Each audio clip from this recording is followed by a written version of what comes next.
Gone through your exercise, and now you understand a little bit more about what you do. So you may not do it exactly the way it's shown in the quadrants, but let's look at it from the point of view of what's actually happening here. Okay, let's talk about it again. Just a quick review. Okay, scanning the environment. We all understand what that means, right? It means we're getting a big picture view of something. We walk up to a tee, particularly if we haven't played there before. I mean, it's going to happen anyway if you play the same course over and over, but you're going to go more narrow because you already know the course. You've got these routines already playing like a loop, a tape loop in your head. So you'll tend to narrow pretty quickly because you kind of have the experience of playing the hole. But let's say, for instance, you're doing a practice round at a course you've never played before. The first thing that happens, you walk up to this tee and you look out and you get a big picture view. Okay, that's the first thing. Wow, here's the hole, and it goes big trees and green fairway, and it's got some bumps in it and some bunkering down there, and it swings around, there's water down in the green, and you see a red flag flapping. And you might look at the sign and it says 340 yards or what have you. Okay? But you're seeing a big picture. So what we've got is it's broad and it's external, it's out there. And you're not thinking much at this stage. But now your caddy's walked up beside you and you've got to make a decision. Now you've not played the hole before, but you do have experience to go by. So now you're sitting here or standing for a sec, and before you pull the club out of the bag, you're going through, you've pulled it up there, you've got your chart out and you're looking at the hole and you've got your distances worked out, and you're now going into the second stage of select or selection. You're thinking about the club, you're thinking about the best shot for the hole, so it's a real strategy element. And you're going in and out, external to internal. Does that make sense? Because you're going out there, coming back in here, going through a checklist, working out what to do. Now you've made the decision. You've pulled the club out of the bag. You've decided on a particular shot. And now you're going into that simulation mode. And what that is now, we're going kind of more inside. And now it's getting quite narrow. So now we're going inside our brain and we're narrowing down and we're working to find the ideal shot in our mind. Now Dave mentioned it can be a feel. For him, he'll look at the shot and he's matching up feels in his body to the shot. Now I've got professional players I work with that work exactly like that. Except that some of them actually have dialogue as well. So when we're inside and these things are happening, some people have voices talking to them, don't go over there, don't go over here, and stuff like this going on. Now if that goes on, what do you do in that situation? Let's say you're someone that gets the dialogue going inside, the chatter, if you will. Some people do have it, right? What do you do in that situation? I mean, you're going into simulation and your brain's going, yeah, and saying, you know, there's problems over there on the left, make sure you don't go there. And you have been hooking the ball up to this point in time, so what are you going to do? Well, a lot of people struggle with it. They actually go up there, and whilst they're going into the simulation stage, just ready to hit a shot, they're walking into the fourth quadrant, ready to hit, but they've got this dialogue still going. So they really haven't got to a good decision. Does that make sense? This is one of the problems as you move through this, that you can get as you move from 2, where you've looked at the environment, you've made your decision, you're moving to 3, simulating, and this is where this stuff starts kicking in, that you have to do something about it. Now, here's one important thing to understand about the mind. What you're hearing, what you're seeing, what you're feeling is not real. Now, that might seem a bit crazy, but it's being created. It's real for you, but it's not real. I mean, nothing's happened yet. Just because you see a ball hooking over into the trees, or you have dialogue inside your head saying, ball going to go left, be careful, doesn't mean it's real. But the trouble is, if you move through your 4 quadrants and you're struggling with that, what are you actually focusing on? You're focusing on the problem. You're focusing on the fact that you don't want it to go left. And we already know from earlier classes that we ran, what happens when you try not to think about a purple cow with pink spots? You get it, right? So what do you need to do when you're moving from the simulation phase into the execution phase or the swing phase? What do you need to be able to do? You need to be able to clear exactly and precisely clear about what it is you want. You must focus on what you want. Even though you're going to have voices, feelings, images that might tell you other than that, you need to have the power of concentration to point it back to what you want. Now this is critical. Most people fail there. From the third quadrant to the fourth quadrant, they fail in that sense. They don't concentrate well enough.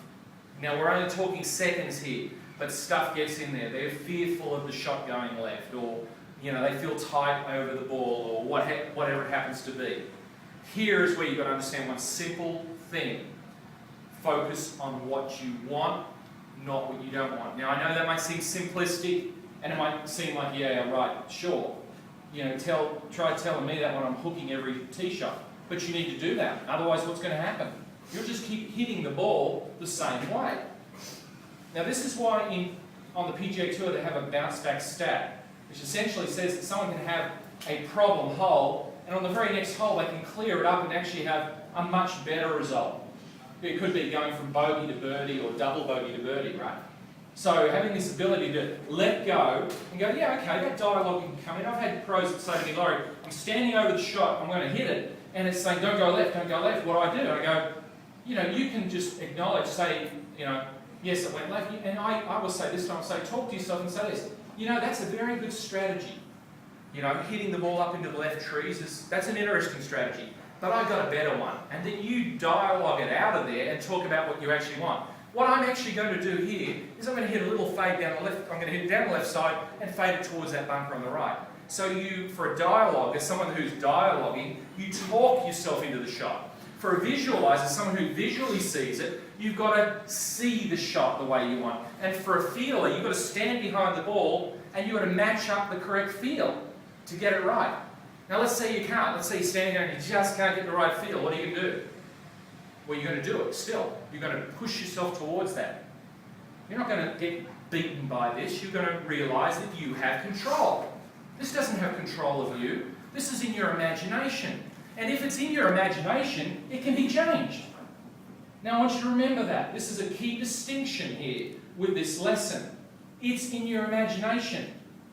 Therefore, it's not real. It's only real if you add energy to it. So people who do hook it continually are buying into the idea the ball's going to go left or right or whatever they do. It's in your imagination. And since it's in your imagination, you have the power to change it. You can change the dialogue in an instant. Instead of hearing some voice that you don't even like, it might not even be your voice, it can be someone else's, turn it into Mickey Mouse's voice. I'm telling you, you want to change your state quickly, change what you're hearing. If you're someone who has internal dialogue, make it a comedian, make it funny voice. If it's a picture of something and it looks like it's a dark picture, doomy and gloomy and the ball's going over there, brighten the picture up and make the ball travel through the sky with colours behind it, like a rainbow. Because here's the thing, the more creative you become inside, the more you focus in level 4, in the fourth quadrant. Does that make sense? So sometimes we're just not creative enough with what we're doing. To be more creative is to literally change the experience so it affects you in a positive way. Does that make sense to everyone? Change the experience as you experience it so that it affects you in a positive way, so that your behaviour becomes more positive, more the way you want it to be. This stuff is not, people aren't born with this stuff. You learn this stuff. You learn to concentrate. Everyone here can drive a car and get from point A to B without thinking about it too much, as long as you've got a good map. So what we're actually talking about here is a good internal map. And that's what we're talking about. So what we're going to be doing after we leave here this morning is we're going down to the range and we're going to work on some of these exercises to get you more engaged. That's the kind of the buzzword they use around focusing and concentration, is how engaged you are, in the domain, the particular domain that you work within. And that's okay. That's kind of what it is. How switched on you are. So let me just say this, just to summarise. As you move through the quadrants, they're in your imagination. Your golf shot is going to happen in your imagination first. The more precisely you can see or experience the shot that you want, the better the messages are going to be sent to the muscles that fire at a certain time, because muscles have a firing sequence, and there's a timing to them, and so the more precise the message is, the more precise the swing motion can be. When I caddied for Sam at Netherlands, and he'd say like what shot to play and blah blah, when he was sort of second doubting himself for a shot, and I just said, oh, I think it's, you got 170, it's at the front, whatever, and just said like I want to see you fade off the left bunker, just hit it, just show me, just do the shot without going, oh yeah, I think you could get a 6 there. I just said, nah, 5's the club, hit it, just show me it, let's do it, and then just walk away. Yeah. And then as soon as he just looked behind and just went bang, and if he missed it, he was, very close to the target anyway. Instead of, is that a good way as well? Because since I've been playing, when I played on the last weekend, was trying to sort of caddy myself and talk to yourself, going, yeah, 6 is the club, definitely.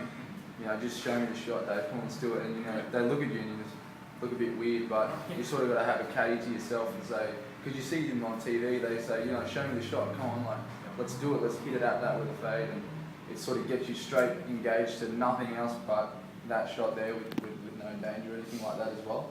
I find that was the best way for us anyway, that's how it works. Good. What you're saying is that and like we've talked about, there are different ways of going about this. Some people definitely dialogue it, some people talk it through. Dave and I know of players that we played when we played on tour that were definite talkers. They'd be standing over the shot, talking themselves into the shot, and they were very good at doing it. Now, you'll play with people who talk themselves out of shots. Put your hand up if you understand that one. There are lots of people who will talk themselves out of shots, particularly higher handicapped amateurs who, play certain holes and just feel really, well, they don't feel very confident on those holes, right? So dialoguing it in a positive way works well for some people that tend to need that. As David had mentioned, some people need to make the swings. You'll see the feeling type golfers stand there, they're visualising, but for them, a lot of the visualisation process is a combination of the feelings in their body and how they see it. And remember, we're all seeing it, in inverted commas, differently, right? In other words, we're all experiencing that external world and then the internal world differently. And that's okay. Visualisation doesn't mean picture in this context. It can mean your way of visualising. So it's a talking type of visualisation or it's a feeling visualisation. It can be a combination. It's usually a sequence of things, which we can get more into. But that was a good point, Dave. I mean, that helps. In a lot of ways what that's doing is just really simplifying a process. And some of the professionals I've worked with, it's really been about the struggle for them. It's been they get just so caught up in thinking about all the wrong things, and there's too much stuff going on. In an ideal sense, it'd be ideal if we could get down to some very simple things. Go boom, boom, boom, boom, done. Well, that's what I was doing for myself as well. And when you talk to yourself on the tee, like you see, what's his name, Keegan Bradley, how he does that sort of walk-in step. Rather than doing that, like you sort of talk to yourself. But when you hit a bad shot on it, you talk yourself into, oh, okay, I'm in the trees there, that's going to be fun, and you're going to have a try and get it that way rather than having a dummy spit on the tee because you just snapped into the trees. Absolutely. And that takes your mind off. You just hit a bad shot, you go, okay, well, let's think of the next one and try and work out a process of that. Yep. Talk your way through that. And, I just found that was a little bit easier for me to get rid of the monster as well. Excellent. Because you don't get pissed off because you've already talked yourself into it. So the process was right, you just didn't execute it. But Can you have a bit of each? Like you said before, it's in a sequence. Yeah. Or is there a point where you want to break it down and sort of have one dominant way, whether it be visually or feel or... Good question. It depends. I mean, if you look at an artist painting a picture, for the most part, they have a palette. There's a lot of colours there because varieties is the spice of life, as they say. It's going to be a sequence of events that take place, both in an external sense and an internal sense, that leads to the pointy end of the triangle or the pointy end of the arrow where you focus and hit the shot. In an ideal sense, you want to be consistent with it. So whatever it is, you want it to be consistent. So what we're identifying here is what it is for you. And is there too much stuff in there? We did an exercise with the Indonesian team when Dave and I were in Indonesia recently. I got the team to write out what they thought their pre-shot routine was. And so someone would write the pre-shot routine out and the other guy would be talking through it and they would come up with what they thought the routine was. And then I told them to do it in an internal way. I said, now, I want you to think about actually what is really going on in your head. And guess what? They weren't the same. They were quite different. So what they thought they did and what they actually did on the inside were two different things. We're looking for what's called congruency or alignment. We want to understand the outside world and how we go from that to the inside world. And that's essentially what we're doing. And when we get inside, that we've got a few steps that we follow, and that whenever something floats into our head, that we can let it float out the other side, or we have a way of refocusing. All right? And if we do that, it's going to make a difference. Let me just finish this by saying, if you get this better, or when you get this better, it will make a difference, a profound difference to your life. It doesn't matter, like the context here is golf, but people who can concentrate at anything, if you've got any task and you can focus your energies on that and get it done, it makes you very, very valuable. So the highest paid people in anything are the people that concentrate the best. Their productivity is better, their ability to deal with problems is better, a whole range of issues by being able to focus and get into that zone and work in that zone. So that's what it's about. That's what today's about. Now what we're going to do is go down, we're going to get all our gear, go down the bottom, set up, we're going to do some work on putting it together, but we're going to put you under the gun a little bit. We're going to make it a little bit challenging. It won't be easy for you. And the reason for that is we're going to see how well you can get to the pointy end of the arrow when we put some external pressures on you. All right? So thanks for your time this morning. Hope you got a lot out of it. Let's go and do a bit more work on the range.